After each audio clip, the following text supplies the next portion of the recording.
Welcome, boys and girls, to an all-new episode of Impact Showdown Live, coming at you right now on blogtalkradio.com and also on YouTube.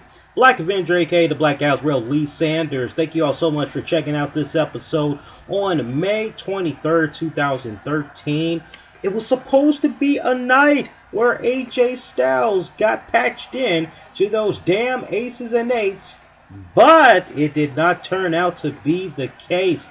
Let's kick it off right at the end of Impact Wrestling, where Bully Ray and the entire Aces and Eights clan, they came on out to the ring. They asked for, or actually they demanded for AJ Styles to come into the ring.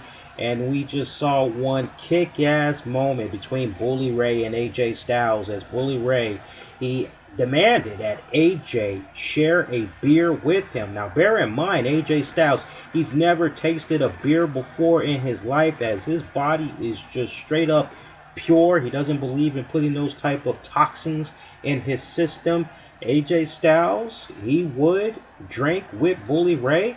And look at the words that were just set up by Bully Ray to set up this drinking, this toast, as Bully tells AJ, "You may give your heart to Jesus Christ, but your soul belongs to the group.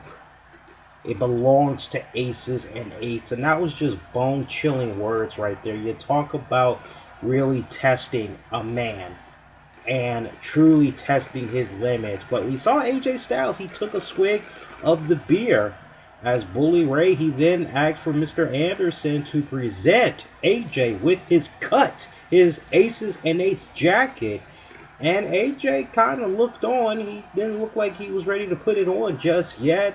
Bully Ray was under the impression that maybe Mr. Anderson needed to hold up the jacket so that AJ could put it on. And AJ, he would put it on, as we see the Olympic gold medalist Kurt Angle come down and tell AJ that he never thought he'd see the day like this, where AJ Styles would pretty much go over to the dark side, and that he wanted to just bear witness to what all was happening firsthand. And, you know, from there, we saw Aces and Eights, we saw AJ Styles, they just continued to kind of celebrate. And in the last 35 seconds, right before Impact had went off the air, and you could have missed this big time, we saw Kurt Angle, he did a sloppy roll into the ring. I'm not sure what the hell he was looking for, but we saw Aces and Eights members, they quickly had beat him down, and then they celebrated as they turned their backs against AJ Styles. Big mistake, because the next thing we know, AJ Styles pulled out a mallet from behind and he just randomly attacked Aces and Eights members with it, and it quickly left the ring. By the time Bully Ray, the TNA champion, realized what had went down, it was too late. AJ Styles was up over by the stage area to end Impact Wrestling. As you know, Bully Ray, Aces and Eights, they are going to be fuming at the mouths going into next week, demanding to know why AJ Styles turned them down. Now the million-dollar question, will AJ Styles finally break his silence by revealing why he turned down Aces and Eights?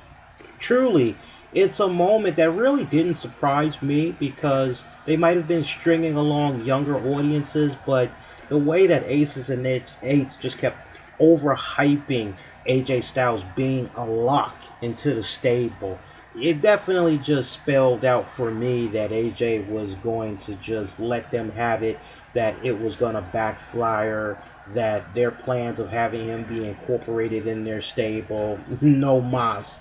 And I love this. You know, I actually started entertaining the idea of a AJ Styles in Aces and Eights, but you know, I really think that this is the smart way that they need to go with AJ right now. And I just like this little rebel without a cause gimmick that they got AJ embarking in right now. It's kind of like, well, if he's not on the side of TNA and he's not on the side of Aces and Eights, just whose side is he on? Well, the answer to that question is he's on his side. Remember, right before AJ Styles had left the company to take his break, he pretty much had said he's tired of being a company man, that he's tired of operating to the beat of other people's drums, that from here on now, he's going to start doing things his way, on his terms, on his time.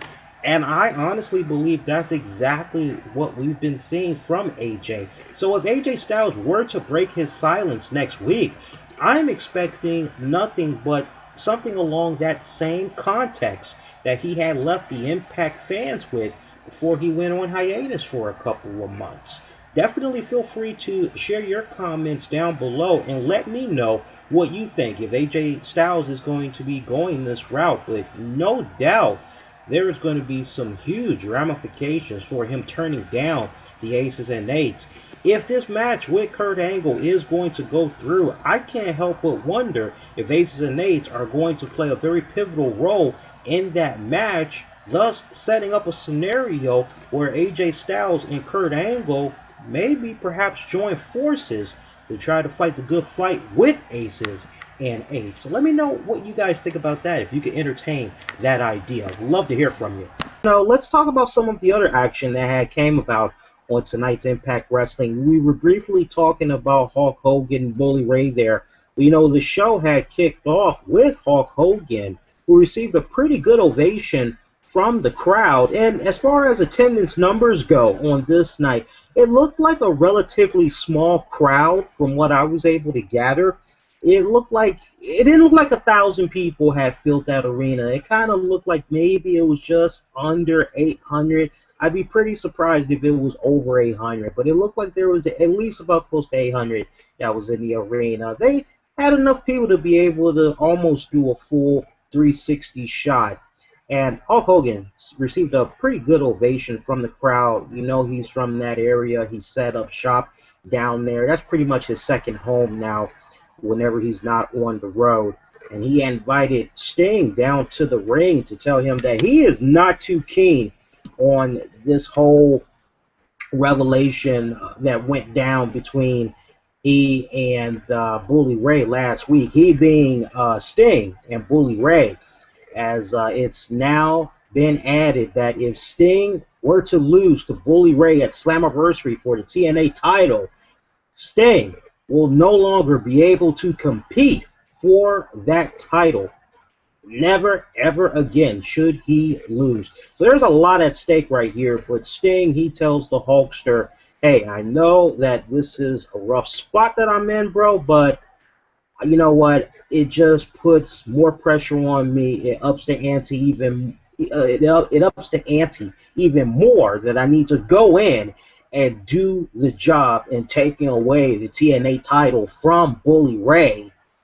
And we even see Brooke Hogan come out, who's trying to take responsibility of the blame, and that it's her fault that Sting is now in the position that he's in, that it's her fault that she's caused the rift between her and her father by having relations with Bully Ray.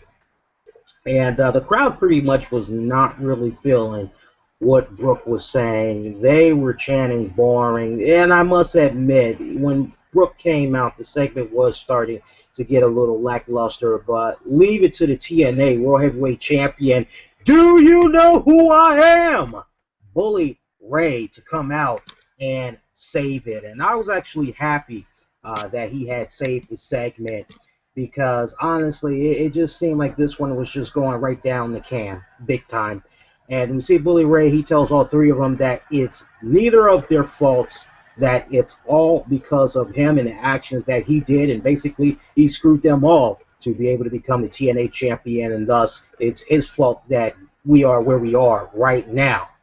But in an interesting twist, Bully Ray tells Brooke that probably the one person that he felt that he needs to blame is Brooke, because it's her that he thinks about day in, day out, and that he loves her, and that for that reason he is not going to take the ring off of his finger. And of course we see Brooke just standing there, confused, crying, trying to figure out what's going on, you know, as she's now having mixed emotions. Later on in the backstage segment, we saw Brooke catch up with Bully to ask him what exactly does he mean by he still loves her, and Bully tells her just that he does still in fact love her, and walks away. That just has her looking oh so confused. Now, you got to really look at this segment here, okay? And I'm especially talking to you veteran TNA fans. You definitely know where this angle is going now. For those of you that's not hip to it, babies, we got you covered over here. You know, the way that they planted this seed, is now safe to assume that Brooke Hogan is going to be conflicted with her emotions going into the Slammiversary pay-per-view and deciding whether or not she wants to help keep the title around the waist of Bully Ray, or if she's going to do the right thing and help out her dad in the company and see to it that Bully does not hold that title anymore, because they pretty much got all the stroke in the company right now. And survey says, I see Brooke Hogan screwing Sting and helping her boo retain the title. Thus, Brooke getting major heat from the TNA crowd. Bad enough, the TNA crowd, they really haven't been feeling her since she's made her debut. I say you might as well kind of go on ahead and pull a Stephanie McMahon and have her go the heel route already. You know, a lot of us were under the impression this was going to take a different route several months back, especially when it was Bully Ray taking on Jeff Hardy for the TNA title at Genesis. A lot of us thought that maybe Brooke was going to show her true colors then, but it didn't happen, as many of us were looking for her to interfere in that match to cost Hardy the win. And then, not to mention, we had Bully Ray about 2 months ago say that perhaps there's one more member of Aces and Eights that needs to be revealed. Might he have been giving a prelude of things to come at Slammiversary? There's no telling how long Bully Ray may have been sitting on this master plan to possibly get Brooke over to his side. But should be a very interesting story to see how this plays out. But I'm already looking ahead at Slammiversary. I'm not going to be surprised whatsoever if Brooke screws Sting out of the title. I definitely want to hear what you guys think about this. Those of you that's on YouTube right now, feel free to share your comments down below. And we'll read some of them on the air if we get them coming in. We also have the chat room that's open over on blogtalkradio.com. Feel free to chime in your thoughts that way as well. If you want to call in, you can do so. Number to call, 646-478-3525. That goes for both of our audiences right now on Blog Talk and YouTube. If you wish to call in live right now, as it's May 23rd, 2010, 20 minutes after the 10 o'clock hour on the East Coast, you can do so. Number to call, kick back and smile, 646-478-3525. Listen to the prompts, get yourself heard live on the air. Meantime, let's continue on with the quick results of tonight's Impact Wrestling. We saw a new TNA Knockouts champion get crowned in one Mickie James, who by this victory, by this title win, she has now surpassed Trish Stratus. Can you believe that, folks? Never thought I'd see the day where anybody would be able to pass the WWE Hall of Famer, newest inductee that is, into the 2013 class, Trish Stratus. I mean, just look at the impressive resume that Mickie James has built. 5-time women's champion, 1-time Divas champion, and now a 3-time Knockouts champion. You know, the last time that Mickie James had tasted Knockouts championship gold was back in September of 2011. So almost close to, God, do the math right there. Almost, what, 2 years it kind of sounds like right there? 1.5 years, almost 2 years that she's been without the title. And I love the way they set this up. They had Mickie James bump into Velvet Sky in a backstage segment. and say, hey, how's your leg holding up? Because remember, Velvet has suffered an attack at the hands of Gail Kim last week. And Velvet said, hey, I'm pretty good. Mickie James tried to give her a chance to back out of the match, resume it once she's 100% healthy. Velvet did not want to have any part of that. She wanted to go out like a fighting champion, defend the title, did not want to give ammo to the naysayers out there, including the girls in the back, or at least some of them. So onward we went with this match, and you could just tell that Velvet Sky really wasn't 100% all there in the match. Now, I know those of you want to kind of be a little clever with this and be a little funny and say, well, she's never really 100% in her matches, isn't she, Lee? I mean, she's not exactly a Mickie James or Gail Kim. What the hell is the difference? How the hell are we supposed to know that she's injured? Because she usually kind of wrestles just a little bit below mediocre, right? Right. Well, she was kind of favoring her injured leg a little bit, and Mickie James, being an all-out good sport, was doing everything she could. And at least, I would say this match was probably about 11 minutes long. I believe for about 6 of those 11 minutes, Mickie James did not focus on that weak leg, but you know, the determination, the hunger, just that mean streak, just being so close to that dance and wanting to taste championship gold again, got the best of Mickie. And hey, final few minutes of the match, she did go for that leg. Oh, beautiful. Went for that little shoulder cut through the leg. You know the maneuver I'm talking about. We see Triple H do it all the time, and I do not want to hear no comment from no little snickering person going, you said you know the move I'm talking about, so let's just move along. And then from there, planted her with a low ground DDT to become the new Knockouts champion. Honestly, I am all fine for this. I think that the timing is right because honestly, and look, man, I'm a huge Velvet Sky fan, okay? I think she's gorgeous. I think that she's drop dead gorgeous. I think she's gorgeous. Did I already say I think she's gorgeous? I know, right? I'm saying that on purpose. That's about really all I can give you guys. I mean, if I were to compare her Knockouts run to what she did the last time she held the title, I actually enjoyed her last run more because it seemed like she was really trying to improve in the ring, and it just seemed like in due time she was just getting better and better. And I've always said this. I've always been consistent with my critique of Velvet Sky, which is since she's been back, it just seems like she's just been very rusty. She isn't even picking up right where she left off before she had left the company for a while there. So for me, it wasn't exactly ooh and ahs to see her as the Knockouts champion. Honestly, the impression that I was left when I saw her become the Knockouts champion, I said to myself, okay, obviously this is kind of part of some type of deal to bring her back in to the company. This was part of her contract deal or something to that effect. So that's why I didn't really trip too much over this. I think that Mickie James is a good champion. I think she's a good representation of that Knockouts division.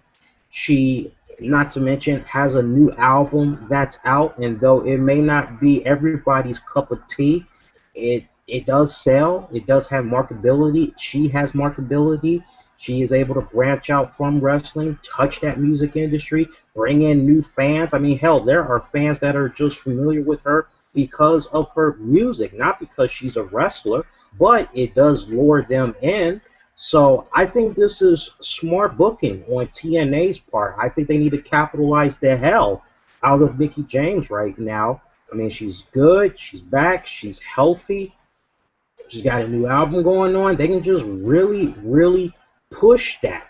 To kind of quote what somebody said earlier this week that appeared on our show, what is it that you have to sell to the promoters of the organization? And I think that Mickie James has a lot that she can sell right now. Not to mention she brings credibility back to that Knockouts title. I'm all fine for that. Speaking of Knockouts, we had saw tensions fly as cameras caught up with the beautiful and the lovely Gail Kim, who was asked what did she think about her upcoming match against Miss Taryn Terrell. And she tried to joke it off, talking about how she had injured Taryn a couple of weeks back, how she injured Velvet Sky, how she even injured her own tag partner, Tara. And all of a sudden, Taryn Terrell just came out of nowhere, attacked her. TNA officials, they had to break the match up. Now, somebody quote me on this, because if I'm wrong, I definitely need to make the correction. But I could have sworn that 2 weeks ago, at least, it was announced that Gail Kim was going to be taking on Tara. Because if I'm not mistaken, if it wasn't 2 weeks ago, then definitely maybe last week. But there was a week that Gail Kim had attacked Tara. And I don't know, I was kind of left to the impression that a match was announced between Gail Kim and Taryn. Somebody correct me on that. Not Taryn, but Tara. But now we're seeing that it's going to be Gail Kim taking on Taryn Terrell. Honestly, I'm not complaining. I'm fine for that. I just hope that I didn't hear what I heard the first go round, because I would have thought that that was weird booking, because they've had more substance with the Gail Kim Terrell storyline than the Kim versus Tara. And honestly, the Knockouts division, they're actually starting to give folks a little bit of something to talk about. It looks like now they're kind of slowly starting to invest in longer feuds for the Knockouts and just make a couple of angles take centerpiece. And I love the fact that the Knockouts are going to be having a play at the Slammiversary pay-per-view. Speaking of Slammiversary, we're going to hear who's going to be the next inductee into the TNA Hall of Fame. The announcement will be made once again at Slammiversary. I definitely want to hear from you all on who you think should be inducted into the TNA Hall of Fame class of 2013. You know, we had just a ton of feedback from you all from the last poll that we had did last year, as it was revealed that Sting had got the first induction into the TNA Hall of Fame. And we had asked many of you if you have felt that it should have been the Jarretts that should have went in first before Sting, given there would be no TNA wrestling without the Jarretts.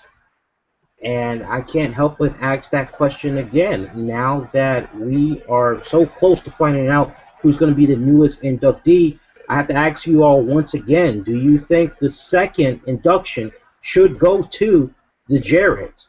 Sign off. Let me know what you think. If you're checking this out on YouTube, put your comments down below. Let me know what you think. Definitely, if you decide you want to call into tonight's show, you could chime in your thoughts that way or post a comment in the chat room. And when we have enough feedback, we'll definitely follow up with you all. I think maybe during the course of this weekend, we'll probably end up putting another poll out, and I'll probably try to see if I can narrow down 3 top candidates who I feel should be inducted into the TNA Hall of Fame. And I think the selections that I'll make, you guys will be very pleased with, and we'll just let the poll be open all the way up until when they get ready to do the official Hall of Fame. That way we know if you guys are thinking the same way we are, and that this is the way that they need to go down with their induction. But I'm hoping they get it right this time, because I know a lot of people were upset that the Jarretts didn't go in. And the poll that I remember, I'll have to see if I can pull up the data. I know I had saved it somewhere. We might share it with you guys next Thursday night. But if I'm not mistaken, I believe the Jarretts had beat Sting in our poll by like about 70% of the vote. So be on the lookout for that. Other action we had saw on Impact tonight, we had saw a triple threat dance as the returning Suicide had defeated Mr. Sleazy himself, Joey Ryan, and Petey Williams to win the third Covenant spot at the Slammiversary Ultimate X match. As Suicide will be taking on Kenny King and Chris Sabin in that match for the X Division title. Who better than those three to be in an Ultimate X match for the X Division title? I'm all for it, man. I say Slammiversary, let's bring it on already, man. That's going to be one of my main highlights that I'm going to be looking forward to the most. I don't know about you all.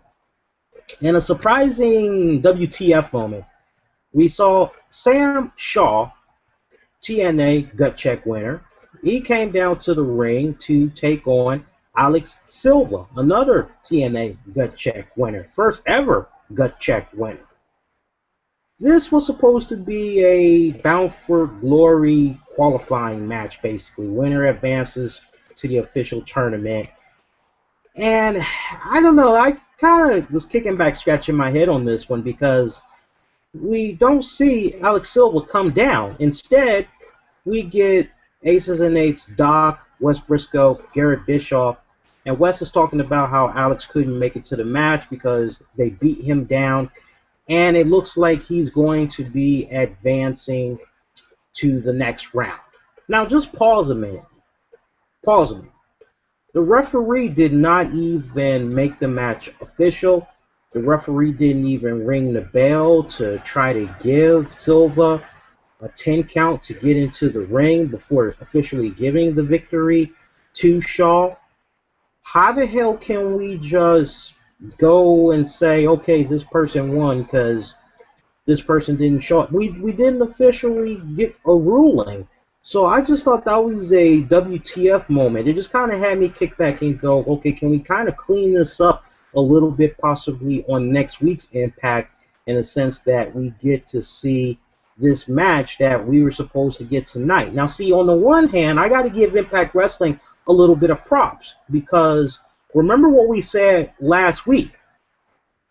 I said on this show that it was weird to see TNA gut check contestants take each other on when they should be kicking back and they should be fighting people on the TNA roster that's been on the roster for a little while. And, you know, it was kind of weird seeing this play out. I was kind of happy that we didn't get to see two more TNA gut check contestants go at it, but technically we did get another TNA gut check match, so to speak, because remember, Wes Briscoe, well, he had a little bit of help from D'Lo Brown, but he's a TNA gut check contestant technically as well. And pretty much we had saw a impromptu match end up happening after Wes, Garrett, and Doc beat up Sam Shaw. We saw Magnus come down to the ring, and he pretty much got a huge pop from the crowd. Looks like he's definitely coming back as a strong baby face. He challenged Wes to a match. That match had got interrupted as the numbers game had played a huge factor. But we saw Samoa Joe return to the aid of his former tag buddy. And that just sent those three boys from Aces and Eights running off. They didn't want any part of that.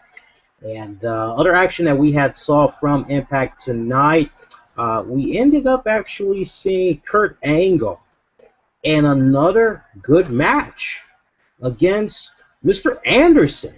You know, we don't really get to give Mr. Anderson that much praise. We know he's been having the same stale gimmick pretty much since his days in WWE. But, you know, this match, despite the fact that Mr. Anderson was in street clothes and all that, he did a pretty damn good match against Kurt Angle. It just kind of had me actually kick back and say, damn, you know, we don't give Mr. Anderson enough credit. You know, he has its moments where he can turn it on and really give you a decent match that you can walk away and say, that Anderson, he did pretty damn good tonight.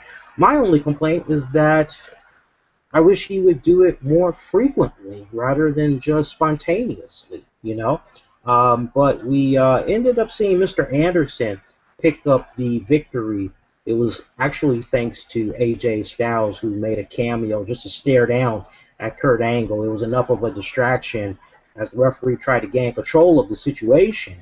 Mr. Anderson comes from behind Kurt Angle as the ref wasn't looking, gave him a low blow, and then did the roll-up to score the pinfall. James Storm, he had a very serious decision to make as far as who's going to be his tag team partner to take on the team of Daniels and Kazarian, Bobby Roode, Austin Aries, Chavo, and Hernandez. Four-way dance as Slammiversary for the TNA tag titles. Some of us thought maybe it was going to be King Mo. Some of us thought maybe it was going to be Rob Van Dam. They actually went in an entirely different route, but they had a little bit of fun taking us to that point, as everybody wants to know who James Storm's partner was going to be. Out of nowhere, we saw Shark Boy come out. That seemed like it made perfect sense, right? They both like to drink beer. They both like to kick ass. Give me a shark, yeah! Yeah, okay. But then we saw Robbie E come out. And that was pretty much my low point of the night, as he was trying to come up with different names for their stable. Well, somebody that we have not seen in TNA wrestling for a good minute resurfaced. Words not even spoken. His beard spoke for itself. It was Gunner. Full beard and all. Looked like he had one of those classic LeBron James type of beards going on. He comes on down and he just beats the holy crap out of Shark Boy and Robbie E. I mean, he made quick work out of them, as he just did a stare down with the Cowboy. And the Cowboy said to him, I will see you at Slammiversary. So it's official. James Storm's partner is Gunner. I think this is a case right here where Gunner probably grew that beard out as long as it is to kind of say, well, if it worked for Matt Moore, then hell, it can work for me, right? So I don't know, man. He needs to do something with that beard, though. But we're going to have Gunner teaming up with James Storm. You know, true fact, I did not realize this until they were showing the video promos for James Storm.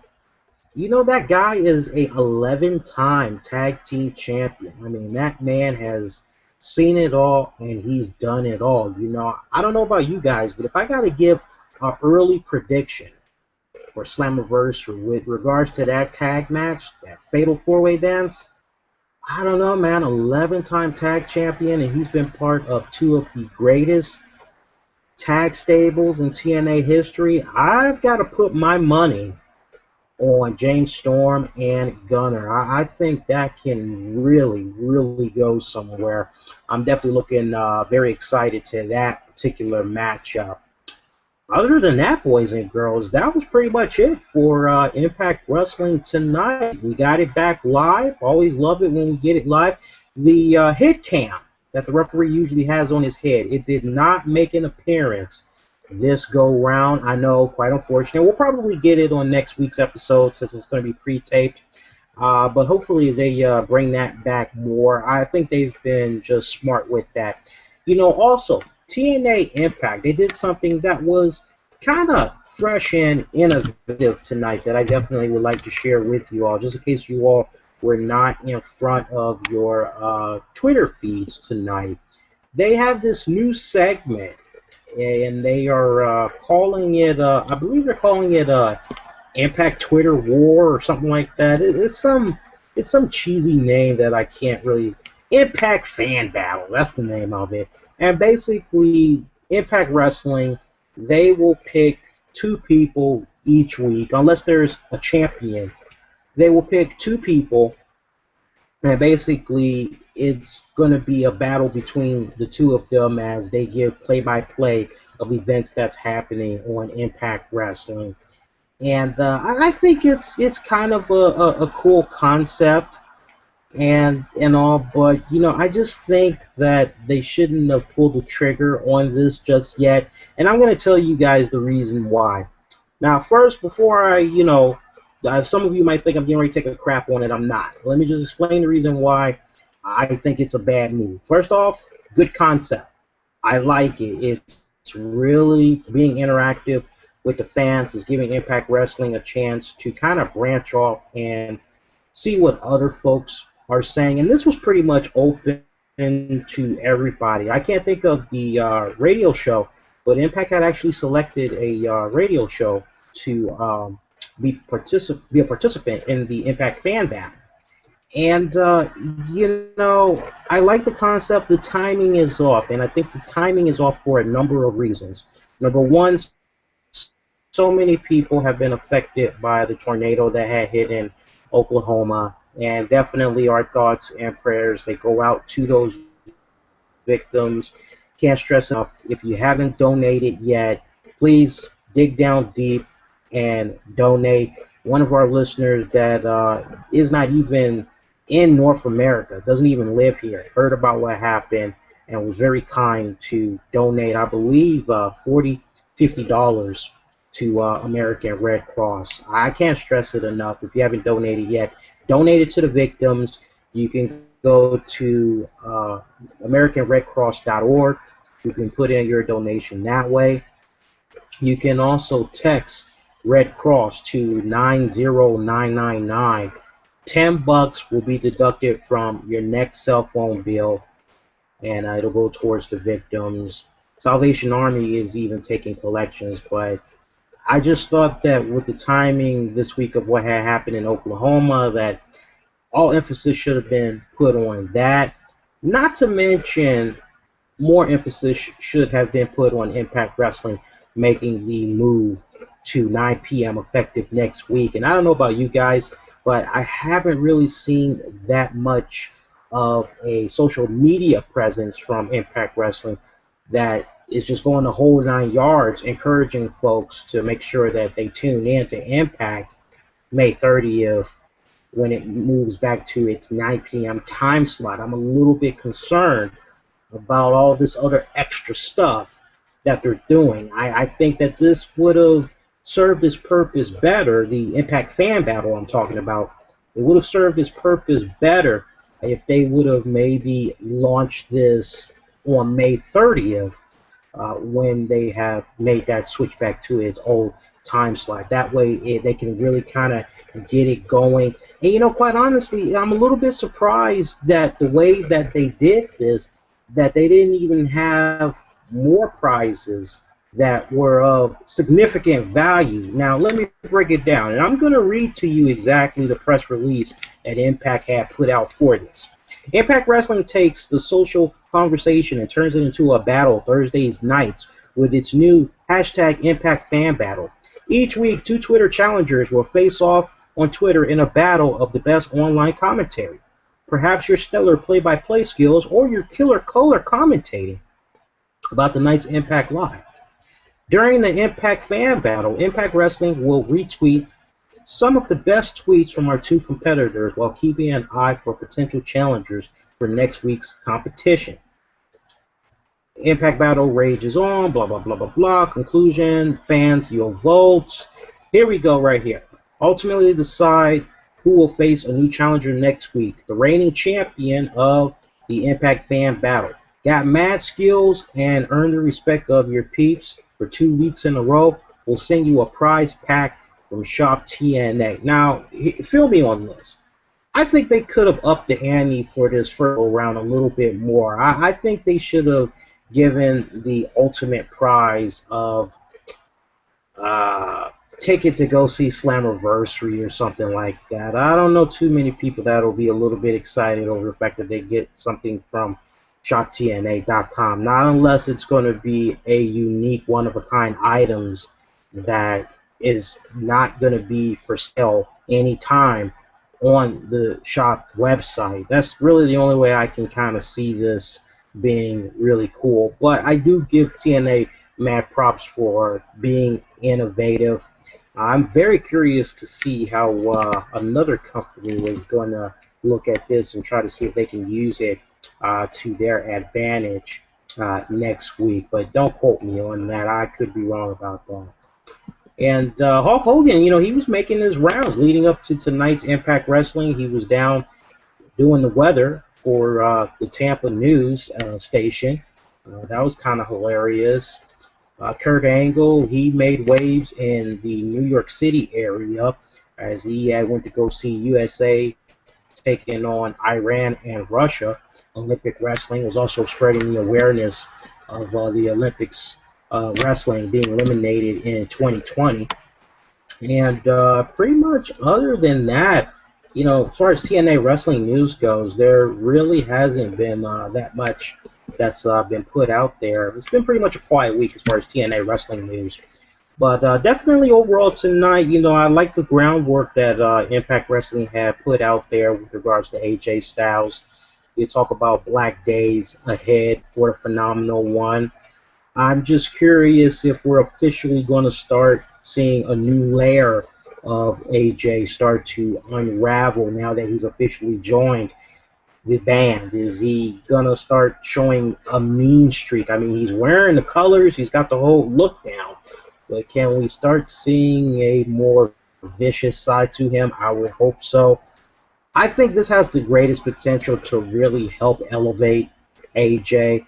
And it's kind of funny that I'm saying that because you would have thought that when Ric Flair had teamed up with him and was managing him for a little bit, that maybe that would have done wonders for his career, but it actually didn't. And it was quite unfortunate that the rub off from Flair wasn't successful. But I feel that with Aces and Eights, I definitely think they are on to something big time with AJ Styles.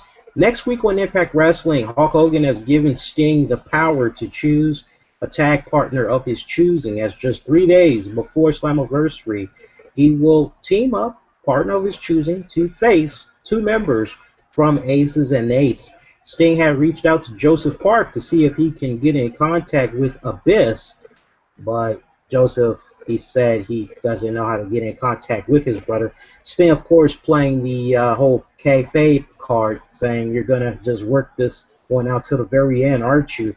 And he suggested that maybe Joseph should be the one that should team with Sting. So is it going to be Abyss or is it going to be Joseph Park that we're going to see team with the Stinger next week? We shall wait and see.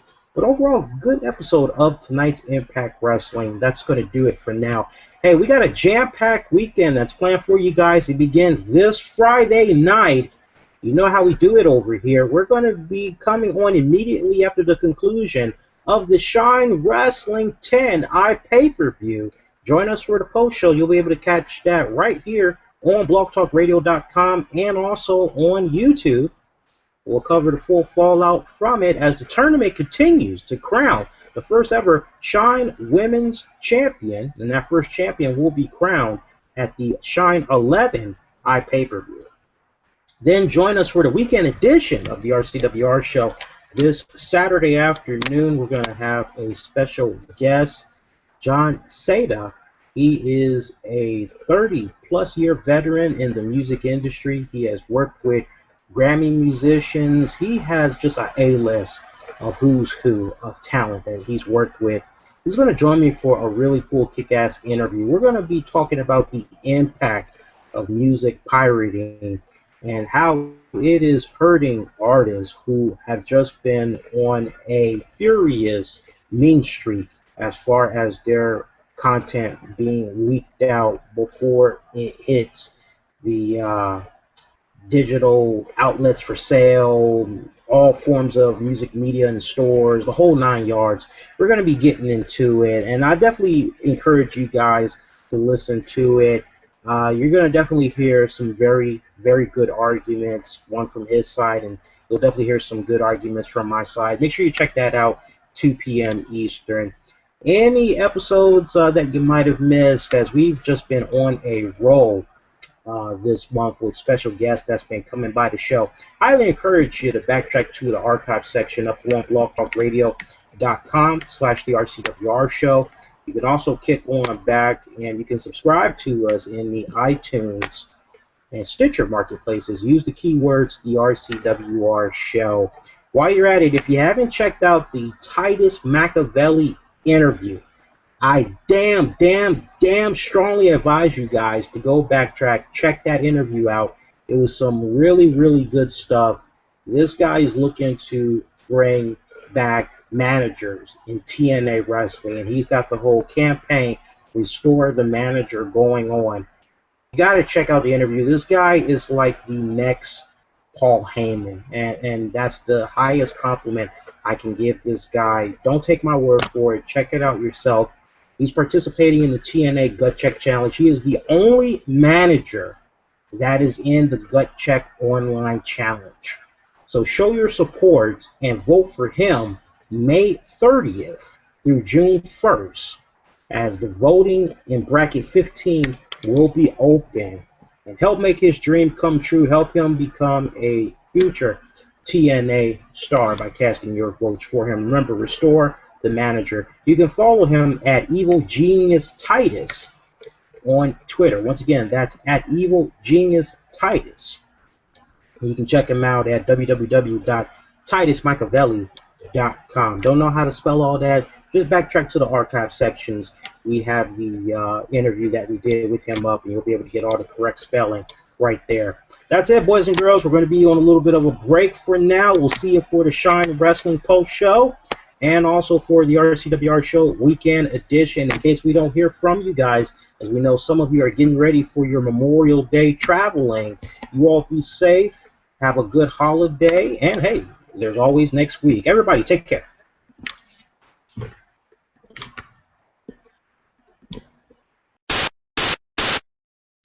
Ladies and gentlemen, give me your attention. My name is Titus Machiavelli. I am the evil genius of professional wrestling, the very last American capitalist in existence today. I am part of TNA Gut Check's Gut Check Challenge. The opportunity for one star across the independent wrestling scene to make their impact on TNA Impact Wrestling.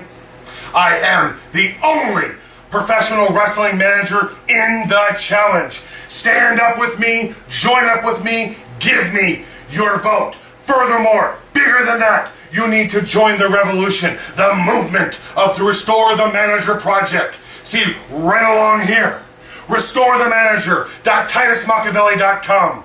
You can go there, you can join up, you can say, we want managers back at TNA Wrestling. Join with me, sign up, tweet, Facebook, do whatever it is that you do. Join with Titus Machiavelli and do it by any means necessary.